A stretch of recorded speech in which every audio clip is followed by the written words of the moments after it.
ఆ ఊరిని మృత్యుదేవత ఆవహించింది. అక్కడికి వెళ్లాలంటేనే జనం భయపడిపోతున్నారు. 3 రోజులకొకరు ప్రాణాలు విడుస్తున్నారు. పాలమూరు జిల్లాలోని ఓ గూడెంలో జరుగుతున్న వింత మరణాలపై సాక్షి స్పెషల్ స్టోరీ. ఆ గూడానికి ఏం మాయరోగం వచ్చిందో 10 రోజుల్లో 7గురు మృతి చెందారు. ఈ ఆకస్మిక మరణాల వెనుక కారణాలేంటో ఆ పల్లెకు వెళ్ళి తెలుసుకుందాం పదండి. ఏడుపులు, పెడబొబ్బలు. ఏం జరుగుతుందో తెలియడం లేదు. పిట్టల్లా రాలిపోతున్నారు. సరిగ్గా 10 రోజుల్లో 7 మంది మృత్యువాత పడ్డారు. మహబూబ్నగర్ జిల్లా కొత్తూరు మండలం జంగోనిగూడెంలో విషాద వాతావరణం నెలకొంది. ఈ ఊళ్ళో సుమారు 250 మంది నివసిస్తున్నారు. గత 10 రోజులుగా ఇక్కడ ఏదో జరుగుతోంది. ఒక వ్యక్తి చనిపోయిన తర్వాత 3వ రోజు నిర్వహించే కార్యక్రమాలు పూర్తి కాకముందే మరో ప్రాణం గాల్లో కలుస్తోంది. అలా 7గురు మరణించారు. ఏ రోజు ఎవరుంటారో, ఎవరు పోతారో అన్న భయం వారిని వెంటాడుతోంది.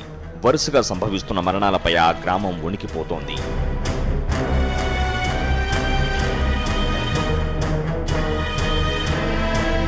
ఆరోగ్యంగా ఉన్నవారు అప్పటికప్పుడు మరణించడంపై అనేక అనుమానాలు తలెత్తుతున్నాయి. శివమ్మ, భారతమ్మ, జంగమ్మ, లక్ష్మమ్మ, జంగనారాయణ, సాయిలు, శంకరయ్య ఇలా ఒకరి తర్వాత మరొకరు ప్రాణాలు విడిచారు. గ్రామంలో ఏదో జరుగుతోందని గ్రామస్తులు అనుమానం వ్యక్తం చేస్తున్నారు.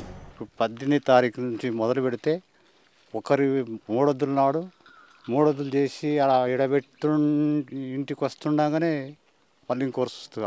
అక్కడ మన దయ్యాలు భూతాలు ఉన్నాయా ఊళ్ళో అని కూడా మాకు అనుమానం వస్తుంది. పొద్దున్నే లేచి టిఫిన్ చేస్తుండగానే అనవసరంగా ఆమె అవుట్ అయిపోయింది. ఆమె తర్వాత జంగమ్మని, ఆమె మూడొద్దుల రోజు ఈమె లక్ష్మమ్మని మా అమ్మ మూడొద్దుల నాడు నారాయణ అంటే ఆయన. ఇది ఏంది మాకు అని భయం అనిపిస్తుంది. ఇవాళ ఉన్నోళ్ళం రేపు ఉండలేము. ఏమవుతుంది ఇప్పుడు పొద్దుగాల లేస్తామా లేవలేమా, ఇప్పుడు వీడికి వెళ్ళి ఆడుకు పోతామా పోలేమా అని ఇది డౌట్ అయిపోయింది.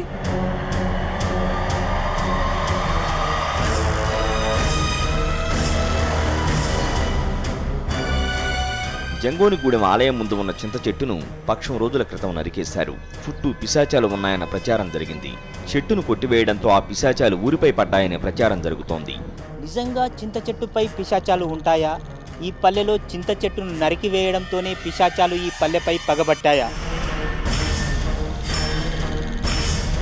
ఈ గూడెంలో మరణాలపై వింత వాదనలు తెరపైకొస్తున్నాయి. వైద్యులు మాత్రం ఇవన్నీ సహజ మరణాలేనని తేల్చి చెప్తున్నారు. కానీ గ్రామస్తులు మాత్రం నమ్మడం లేదు.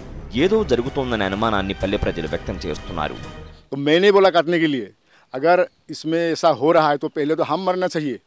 इसके बाद 6 आदमी मिलके काटा इसको मिस्त्री, तो वो लोग मरना चाहिए. तो वो लोग क्यों नहीं मरा, हम क्यों नहीं मरा? अगर इसमें अगर कोई ऐसा है, दीज आर ऑल सुपरस्टिशन. ఒక రోజు తప్పించి ఒక రోజు మా ఊళ్ళో ఇప్పటికీ 6 మంది చనిపోయారు.